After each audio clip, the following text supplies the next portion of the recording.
Con micrófono, porque si no nos queda... No, sí, es medio complicado acá. ¿Escuchan? Sí. Boker Tov, en primer lugar quiero agradecer la invitación de participar en esta jornada. Para mí fue una sorpresa cuando Jacob me solicitó que tome parte en estas jornadas y me alegró muchísimo.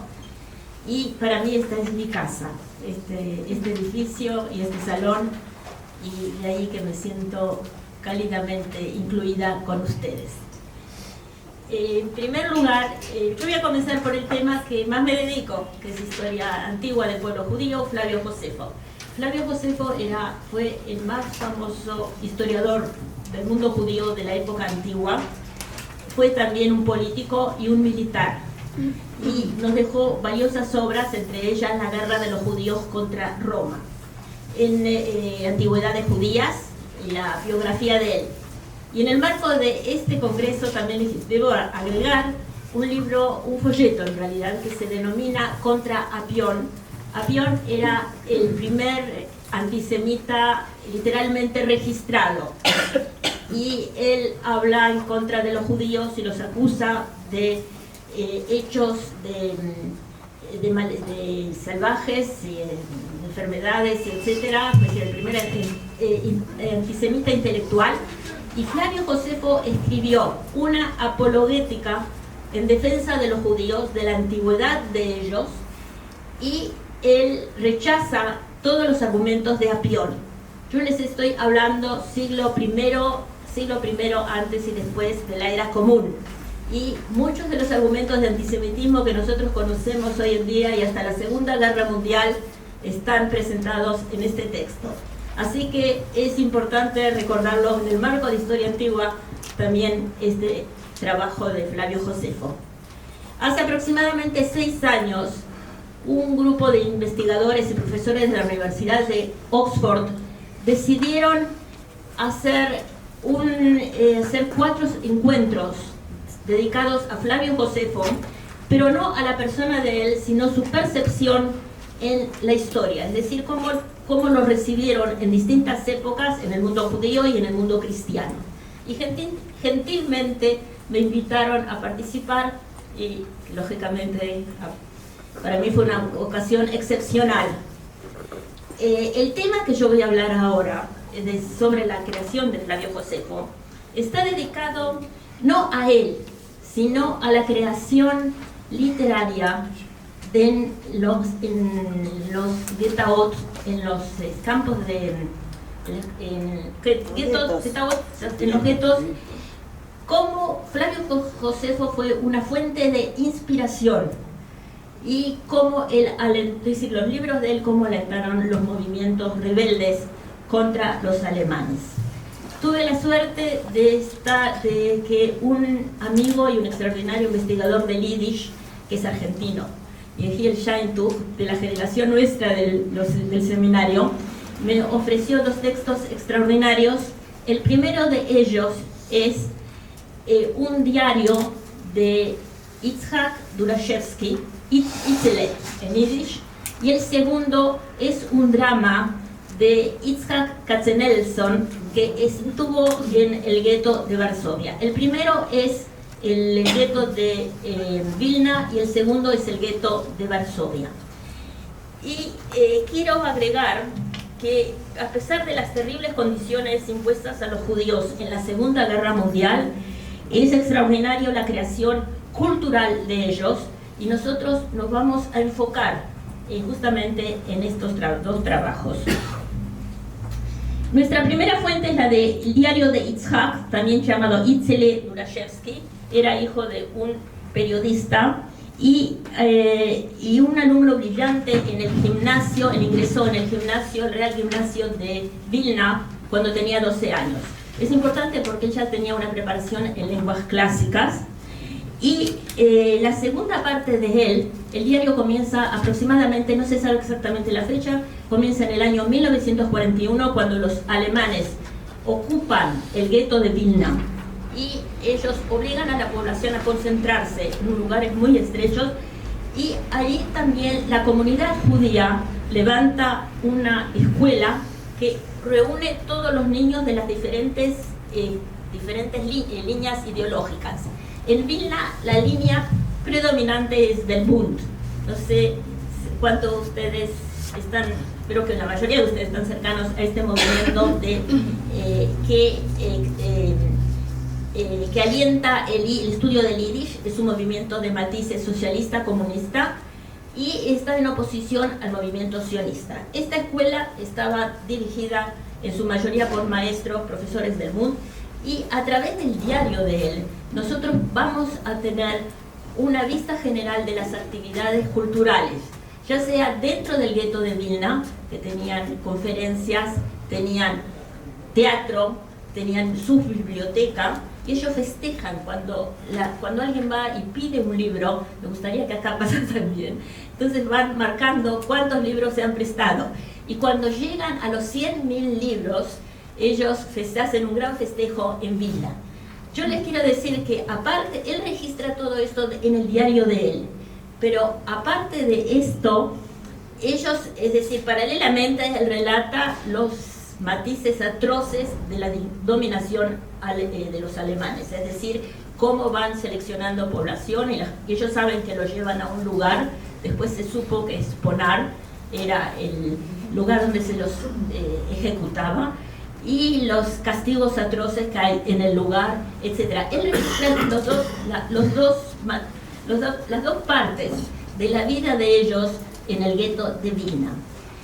Y de ahí, con una delicadeza y un escritor extraordinario. Él escribió en Yiddish, el texto fue descifrado por Yehiel Sheintuch, y no fue fácil, y después fue traducido al hebreo y al inglés. Ahora, como tenemos ahora, estoy aprendiendo. Este es el artículo, esta es la lista. Son, no sé cuántos de ustedes leen Yiddish, cuántos leen hebreo y cuántos leen Yiddish, pero estas son las listas de las traducciones del los libros de Flavio Josefo, que fueron ya traducidas al alemán, fueron traducidas ya en el siglo XIX y en el siglo XX a las lenguas europeas y al Yiddish. Es decir, el original es en griego, los libros de Flavio Josefo, traducidos al hebreo, traducidos a lenguas europeas y traducidos al Yiddish. Esto es importante porque tanto para Itzhak Durashevsky y tanto para el drama de Itzhak Katzenelson, los dos se ve que la población conocía muy bien los textos de Flavio Josefo, lo habían leído. Y Itzhak Katzenelson, como un dramaturgo extraordinario, él va a utilizar lo que el público conocía. Él agrega, él cambia, pero el público lo conocía. Es decir, no es un autor nuevo.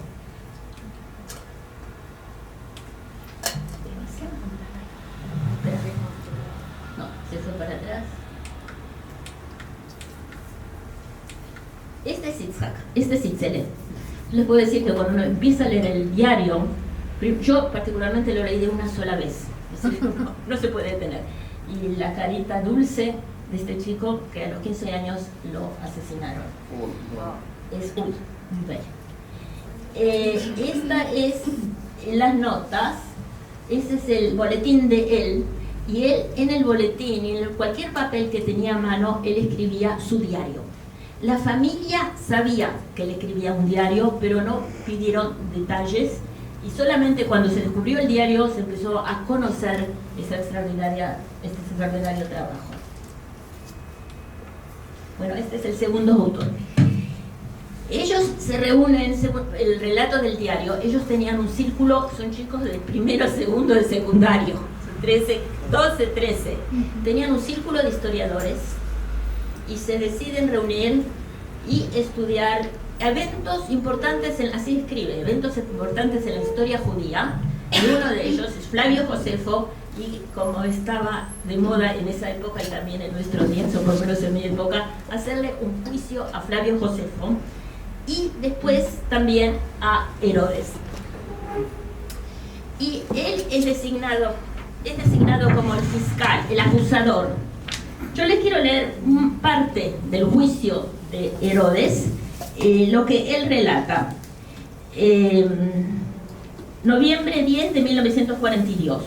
42. Hoy tuvo lugar la reunión para el establecimiento del Círculo de la Historia Judía. Decidimos aprender, estudiar la historia judía y tratar los problemas de la historia judía que nos interesan, que pueden tener una aplicación actual, especialmente la historia judía más reciente. Ahora estamos tomando Flavio Josefo. También le deseamos preparar un juicio sobre él. Vamos a leer ahora el juicio de Herodes. Hoy me senté, martes 17 de 1942. Hoy me senté el día con la historia de Dubnov, la historia de Dubnov y la historia de Gretz, pero no en resumido como nosotros, sino ellos tenían los 10 tomos.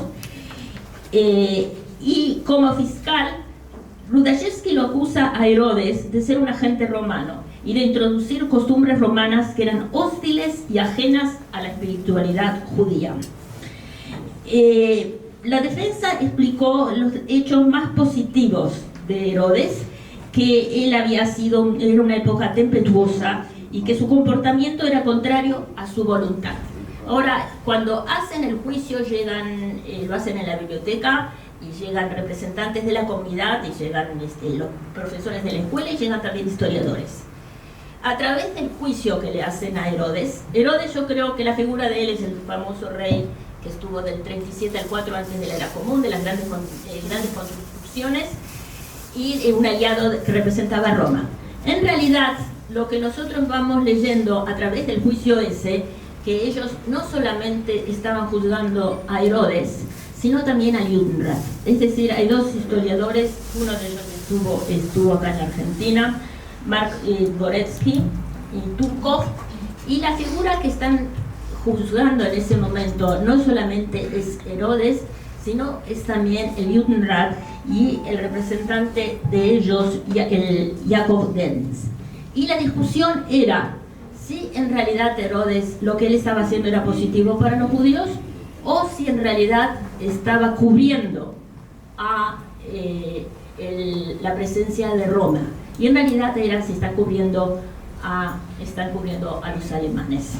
Y la discusión era si hay que salir, si es justificada hacer la rebelión contra Roma, o en primer lugar contra Herodes, sino en el momento actual. Y el director de la escuela, de esta escuela que ellos estudiaban, que era una personalidad extraordinaria, a través de lo que él relata, él insistía que es inconveniente que haya una revuelta, porque la revuelta va a traer una catástrofe. En realidad esto era la discusión que era dentro de los guetos, si rebelarse contra los alemanes o no. Pero lo interesante es como el nivel de él que lo va transmitiendo a través del relato del juicio de Herodes. El segundo juicio está dedicado a Flavio Josefo. Esa ya es la segunda, ya estamos en el año 43, lo que estamos hablando. 42 todavía se podía mantenerse, se podía tener esperanza del avance del ejército soviético, es decir, lo que ellos estaban esperando. Y él va relatando el avance, detalles cómo están esperando, llegan las noticias del avance del ejército soviético. En el 43 ya sabían que se acercaban al final. Y ahí también las actividades dentro de la escuela se van un poco apagando lentamente, y eso se siente también en el relato de Itzele. Ahora, él en el juicio de Flavio Josefo va a representar a Yohanan Migush Halaf, Juan de Gizhala, que fue un famoso líder de los rebeldes, es decir, es la persona que Flavio Josefo más lo ataca en su relato. Y en realidad el hecho que Itzele decide representar a Juan de Gizhala, Yohanan Migush Halaf, es decir, era porque él se identifica, es decir, las nuevas corrientes que hay entre la gente, son adolescentes, ni les puedo decir que son jóvenes porque no llegan a los 13 años o 14, pero eran adolescentes, ellos se identifican con el movimiento de los rebeldes y con los partisanos. Y de ahí que él considera que la única salida, el momento en que ellos están viviendo, era participar en el movimiento de los rebeldes. Les quiero agregar que estamos en 43, después del sofocamiento del gueto de Varsovia y después que se escribió el himno de los partisanos. El segundo autor... ¿Cuánto? El segundo autor que yo deseo presentar es el de Itzhak Katzenelson. Itzhak Katzenelson es otra figura completamente, es otro encaje, otra forma de encarar, porque él era un maestro de hebreo, maestro de Biblia, era un dramaturgo extraordinario. Él vivía en Rusia, después escribió en Polonia, él visitó Israel y él retorna a Varsovia, desgraciadamente en el año 1939, cuando estalla la guerra, y queda como atrapado dentro del gueto de Varsovia. Lo que yo les voy a relatar ahora es lo que él realizó dentro del gueto, junto con el movimiento con el movimiento jalusiano del Dror. Él organiza ahí una escuela y organiza un círculo de teatro. Y él escribe obras, dramas, y los presentan, y es una parte de las actividades culturales. Este es Itzhak Katzenelson. Y él fue el ideólogo del movimiento de los rebeldes, de la revuelta contra los alemanes, el famoso levantamiento del gueto de Varsovia. Y Zuckerman, que fue también uno de los líderes, dice que Itzhak Katzenelson no tiró una sola bala, pero sin la presencia de él no hubiera habido un levantamiento. Era el ideólogo que fue brindando a ese levantamiento. Al final, una historia muy larga, fue detenido por los alemanes, llevados al campamento de concentración en Vittel, y en Vittel escribe su famoso diario, el diario de Vittel, que está traducido al castellano, lo recomiendo que lo lean, y su famoso poema, el poema del pueblo judío asesinado, Das Lied vom geärgerten jüdischen Volk, que es en realidad el documento más fuerte de lo que ocurrió en la Segunda Guerra Mundial. Ahora, mientras él está en Varsovia, él tenía sus núcleos, miren que las actividades de ellos, él tenía su núcleo de artistas, sus alumnos, que eran sus alumnos, y él presenta, hay un drama que lo había escrito en hebreo, pero acá lo volvió a reelaborar. Él lo escribió en hebreo en Israel y después lo tradujo al Yiddish, y en Yiddish se llama Arum Yerushalayim, es decir, a los alrededores de Jerusalén. El drama gira sobre un motivo de un encuentro de un grupo de Halusim, que para él era el ideal, con un medium, como el relato en el libro de Samuel hay el relato de un medium que levanta el espíritu de Samuel. Saúl le pide que levante el medium, es decir, que los que levantan los muertos de las tumbas, y ese medium levanta 6 figuras de la historia judía, y hay un diálogo entre los Halusim y los personajes de la historia judía. Es apasionante. Entonces el primero va a ser Saúl, el rey Saúl, el profeta Daniel, y el tercero es Flavio Josefo, y el último es Shlomo Molcho, que pertenece al un cabalista y uno de los falsos mesías. Es decir, es una gozada sin para alguien que le interesa historia judía, es extraordinario. Yo les quiero dar algunos tintes del diálogo que hay entre Flavio Josefo y los Halusim. Es decir, cuando el espíritu cuando esa bruja levanta el espíritu de Flavio Josefo y los Halusim dialogan. Es un diálogo entre el pasado y el presente. Y cuando entra Flavio Josefo, lo primero que él dice, una frase que es famosa en latín, que es de los gladiadores: los que van a morir te saludan, oh Dios. Y él no dice el emperador, oh Dios, pero él dice los que ya están muertos. Es decir, es un matiz dentro del latín. Lo que él está indicando que los que están dentro del gueto es como condenados a la muerte. Y eso también se habla mucho del público, porque es un público que entiende, para eso hay que tener un poquitito de latín y hay que tener también el marco general. Flavio Josefo aparece como alguien que niega, él no recuerda su nombre, su origen, y los Halusim le dicen: tú no eres Flavio Josefo, tú eres Flavio tú eres Josefo, el hijo de Matías, como así como él figura, y tú eres uno de los Juanim, y comienza un diálogo entre ellos. Y él se siente culpable, porque en realidad él traicionó, según el relato de Flavio Josefo, él traicionó a los rebeldes y se entregó a los romanos, pero los Halusim le dicen, tú hiciste bien, porque tú escribes.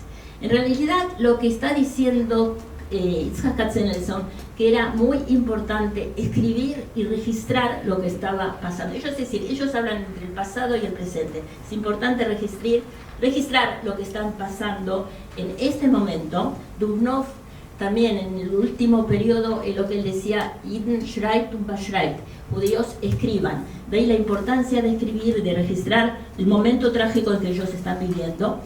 Y hay distintos enfoques. Flavio Josefo relata de su vida con los esenios, él relata su encuentro con el emperador, con Vespasiano y con Tito. Y por último, lo que él pide es volver a su pueblo. Él pide que le den la investidura de sacerdote, porque era de una familia de sacerdotes, y lo que él pide es descansar después de muchos años, volver y descansar con su pueblo después que él estuvo en el exilio. Es decir, la última parte que él cierra estas referencias entre los dos personajes. Y con esto, y el último personaje es Shlomo Morjo, que ya nos ubica en la Edad Media. Hay detalles que yo les traje la lista de la bibliografía de Flavio Josefo en Yiddish y que la gente no conocía, porque en realidad Katzenelson hace cambios dramáticos sobre el texto que ellos sí conocían, y él estaba confiado, yo creo que estaba confiado, que el público entendía los mensajes que está dando a su audiencia. El primero de todos es muy importante, la rebelión, y el segundo, que era también parte de los Halusim, y el segundo que también hay que escribir y hay que registrar. De ahí la importancia de su trabajo.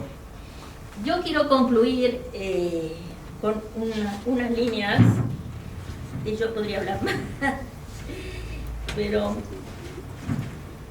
lo último que les quería decir es lo siguiente. Los dos textos fueron escritos para un presente inmediato, un diario íntimo y una obra de teatro que sabía. Nadie se imaginaba que eso iba a salir del gueto. No estaban destinados a ser imprimidos, están a mano. ¿Dónde está esto? Esta es Arum Yerushalayim. Esto es en Yiddish. Lo que está de costado son las notas son los nombres de los actores, es decir, nosotros sabemos que los presentaron, y las notas que ellos escribieron sobre el texto. Y fueron escritos escondidos, y después de la Segunda Guerra Mundial, rescatados por los Javerim, los participantes del movimiento Dror, que sabían dónde estaban escondidos, y fueron llevados a Israel y se encuentran hoy en día en el museo de Kibbutz Lohamei Getavot, el kibbutz de los partisanos, y el museo especial dedicado a Yitzhak Katzenelson. Estos escritos no estaban destinados a ser impresos o distribuidos. Fueron escritos escondidos e incluso reflejan cierto temor a la censura. Estos textos fueron ocultos en los lugares más inesperados y rescatados después de la guerra por puro accidente y suerte. Esto da la fe de su autenticidad y fiabilidad. Por último, quiero agregar, para aquellos que saben Yiddish, que Katzenelson estaba correcto al usar la palabra para los libros Seforim. Para los libros de Flavio Josefo, él habla de Seforim, él no habla de Bicher. Es decir, Flavio Josefo les dice a los Halusim, quemad mis libros, quemad los Bicher. pero cuando los Harusim le contestan, los Seforim tuyos no los vamos a quemar. Es decir, que los libros de Flavio Josefo están, Seforim en Yiddish es para indicar los libros del Tanaj, el Talmud, o los libros del ritual, el Mahzor, el Sidur. Es decir, que él, Isaac Katzenelson, coloca la creación literaria de Flavio Josefo a la altura de los libros sagrados en la tradición judía. Por último, con esto concluimos. Nosotros decimos, tenemos una expresión en hebreo, no sé cómo traducirla al español, nima ishit, es decir, una cuerda personal. Y lo que yo estuve pensando, después comentando con mis compañeros, que nosotros tenemos una imagen de 6 millones, y 6 millones físicos, es decir, 6 millones de personas. Absolutamente no tenemos idea de la creación cultural, del potencial humano que hemos perdido en esta guerra. Y de ahí que yo creo que también tenemos dar lugar, no solamente contar los horrores de los crematorios y de las torturas, sino dejar un lugar adecuado y honorable a toda la creación cultural, artística, en todas las áreas de ellos. Muchas gracias.